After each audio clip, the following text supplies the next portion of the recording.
আলহামদুলিল্লাহি রাব্বিল আলামিন আসসালাতু ওয়াসসালামু আলা রাসূলিল কারীম।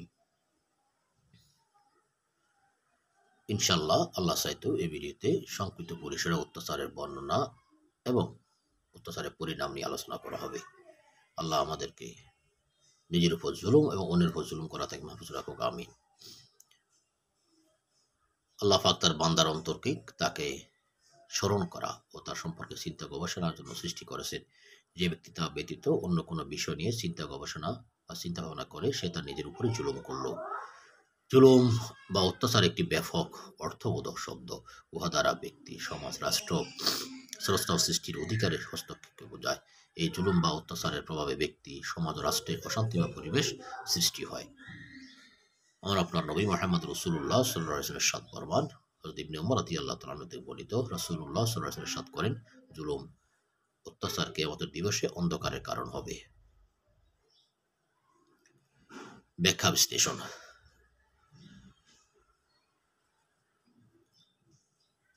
সৎকর্ম যেমন কিয়ামতের দিন আলোক রূপে তথা নূর রূপে মুমিনদের চতুর্দিকে দৌড়াদৌড়ি করতে থাকবে, অনুরূপভাবে জুলুম জালিমদের চতুর্দিকে বেষ্টন করে থাকবে।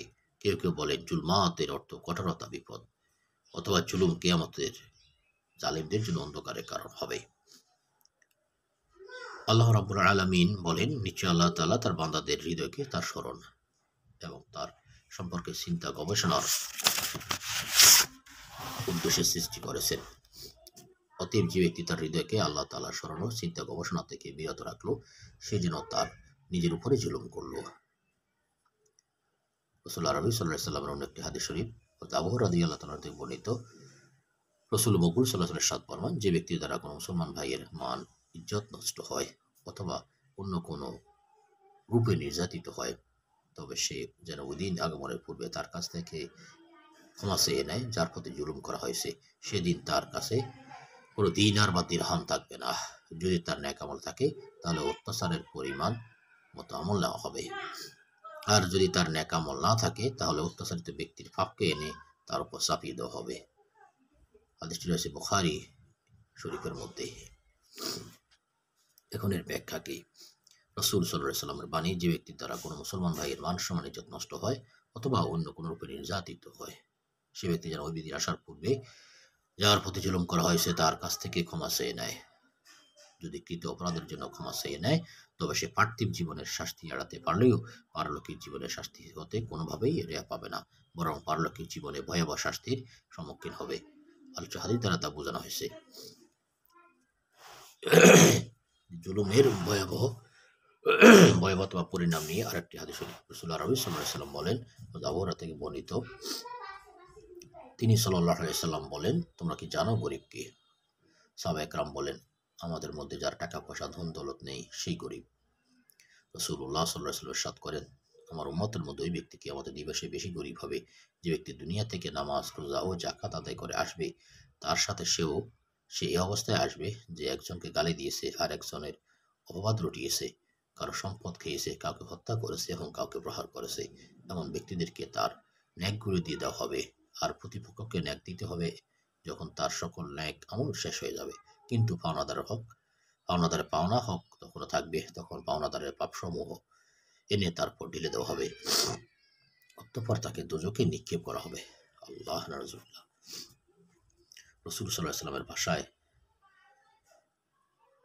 সবচেয়ে বড় গরিব ওই ব্যক্তি যে কিয়ামতের দিন নামাজ, রোজা, যাকাত আদায় করে আসবে, কিন্তু সে কিয়ামতে ওই অবস্থা আসবে যে সে কাউকে গালি দিয়েছিল, অপবাদ রটিয়েছিল, কারো সম্পদ খেয়েছিল, কাউকে হত্যা করেছিল এবং কাউকে আঘাত করেছিল।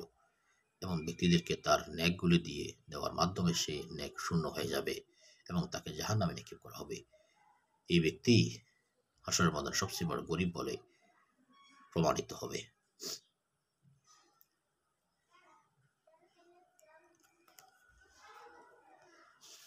আল্লাহ রাব্বুল আলামিনের নবী মুহাম্মদ রাসূলুল্লাহ সাল্লাল্লাহু আলাইহি ওয়াসাল্লাম আমাদেরকে আরেকটি হাদিস শরীফ দ্বারা সতর্ক করেন। তিনি বলেন, হযরত ইবনে মাসউদ রাদিয়াল্লাহু তাআলা আনহু থেকে বর্ণিত, যখন এই আয়াত নাযিল হলো, যার অর্থ যারা ঈমান এনেছে এবং নিজের ঈমানকে জুলুমের সাথে মিশ্রিত করেনি, আয়াতটি রাসূলুল্লাহ সাল্লাল্লাহু আলাইহি ওয়াসাল্লামের সাহাবীদের নিকট কঠিন মনে হলো। তারা আরজ করল, ইয়া হাবিবাল্লাহ, ইয়া রাসূলুল্লাহ সাল্লাল্লাহু আলাইহি সাল্লাম, আমাদের মধ্যে এমন কে আছে যে নিজের উপর জুলুম করেনি? তখন রাসূল মকবুল সাল্লাল্লাহু আলাইহি ওয়াসাল্লাম বলেন, জুলুম দ্বারা একথা বোঝানো হয়নি, বরং এখানে জুলুম শব্দের অর্থ শিরক বা আল্লাহ তাআলার সাথে অংশীদার স্থাপন করা অর্থে ব্যবহৃত হয়েছে। তোমরা লোকমান আলাইহিস সালাম উপদেশ কি শুনুনি, যা তিনি তার পুত্রকে দান করেছেন? সেটা এই যে, হে বৎস, আল্লাহ তাআলার সাথে কাউকে শরীক করো না। নিশ্চয় শিরক করা সবচেয়ে বড় ভয়ঙ্কর অত্যাচার বা জুলুম। অপর এক বর্ণনা আছে, তিনি বলেছেন, তোমরা যা ধারণা করেছো প্রকৃত অবস্থা তা নয়। জুলুম দ্বারা এই কথাই বোঝানো হয়েছে যা লোকমান আলাইহিস সালাম তার পুত্রকে উপদেশ দিয়েছেন। হাদিসটি রয়েছে বুখারী এবং মুসলিম শরীফের মধ্যে। এর ব্যাখ্যা বা তাৎপর্য, রাসূল সাল্লাল্লাহু আলাইহি ওয়াসাল্লাম ইরশাদ করেন, জুলুম দ্বারা কোরআনের আয়াতে শিরককে বোঝানো হয়েছে। যেমন আল্লাহ তাআলা বলেন, বিসমিল্লাহির রহমানির রহিম, ইন্না শিরকা লা যুলমুন আযীম, ইন্না শিরকা লা যুলমুন আযীম। নিশ্চয় শিরক হচ্ছে বড় জুলুম। এখানে জুলুম দ্বারা সাধারণ অত্যাচার ও জুলুম উদ্দেশ্য নয়, বরং সুতরাং সাধারণ ছোট গুনাহের কারণে তোমাদের ঈমান নষ্ট হবে কিংবা তোমরা মুশরিক হয়ে যাবে না। তখন আয়াতের অর্থ হবে, যে ব্যক্তি বিশ্বাস স্থাপন করে অতঃপর আল্লাহ তাআলার সত্তা ও গুণাবলীতে কাউকে শরীক করে না, সে শাস্তির কবল থেকে নিরাপদ ও সুপথ প্রাপ্ত হবে। এখন আমরা জানবো শিরক কত প্রকার। শিরক দুই প্রকার সাধারণত, শিরকে জলি এবং শিরকে খফি। শিরকে জলি প্রকাশ্য, যা জঘন্য শিরক হলো আল্লাহ তাআলা জাতের সাথে ব্যক্তি বা কোনো বস্তুকে সমকক্ষ মনে করা, যেমন মূর্তি, চন্দ্র, সূর্যকে প্রভু মনে করা এবং এদের পূজা করা। এই জাতীয় কাজকে শিরক আকবর বলা হয়। শিরকে খফি ও প্রকাশ্য শিরক বা লঘু শিরক আল্লাহ তাআলার জাতের সাথে নয়, বরং এমন আকীদা পোষণ করা যা আল্লাহ তাআলা নির্ধারিত তাকদীরের উপর আঘাত আসে। যেমন কারো এই ধারণা পোষণ করা যে আমি এই ঠান্ডা দুধ খাওয়ার কারণে পেটের ক্রিয়া হয়েছে, যদি ঠান্ডা দুধ না খেতাম তবে এরূপ হতো না। এ জাতীয় আকীদার কারণে ঈমান নষ্ট হবে না, তবে এরূপ আকীদা বর্জনীয়। মহান আল্লাহ রাব্বুল আলামিন আমাদেরকে শিরক থেকে বাঁচিয়ে রাখুক, আমিন। এবং জুলুম নামক এই কঠিন পাপ থেকে আমাদেরকে আল্লাহ সন্তুষ্টির জন্য বিরত তৌফিক দান করুক, আমিন ইয়া রাব্বাল আলামিন। রব্বানা তাকাব্বাল দুআ, রব্বানা আতিনা ফিদ দুনিয়া হাসানাহ ওয়া ফিল আখিরাতি হাসানাহ ওয়া কিনা আযাবান নার। اللهم اغفرني بحلالك حرامك واغنني بفضلك عمن سواك. اللهم ارزقنا زيارة الحرمين والشريفين. اللهم ارزقني بغير حساب يا حي يا قيوم. اللهم إني أسألك الهدى والتقى والعفاف والغنى. اللهم إنا نجعلك في نحورهم ونعوذ بك من شرورهم. اللهم إني أسألك بأنك أنت الله لا إله إلا أنت المنان بديع السماوات والأرض يا ذا الجلال والإكرام. اللهم إني أعوذ من المعصية ومن المغرام. اللهم إني أعوذ من المعصية ومن المغرام. اللهم إني أعوذ بك من المعصية ومن المغرام. اللهم إني أسألك الهدى والتقى والعفاف والغنى. اللهم أكثر مالي بغير حساب. اللهم أكثر مالي بغير حساب. اللهم أكثر مالي بغير حساب. اللهم ارزقنا زيارة الحرمين والشريفين. رب ارحمهما كما ربياني صغيرا. رب هب لي من الصالحين. اللهم اغفر لأمة محمد وارحم أمة محمد صلى الله عليه وسلم وأسلم أمة محمد صلى الله عليه وسلم. اللهم صل وسلم على نبينا محمد وعلى آله وأصحابه وأزواجه وذرياته وأهل بيته وحبابه أجمعين. اللهم صل على روح سيدنا محمد في الأرواح وعلى جسد محمد في الأجساد وعلى قبر محمد في القبور. اللهم صل على روح سيدنا محمد في الأرواح وعلى جسد محمد في الأجساد وعلى قبر محمد في القبور. اللهم صل على روضات محمد في الرياض.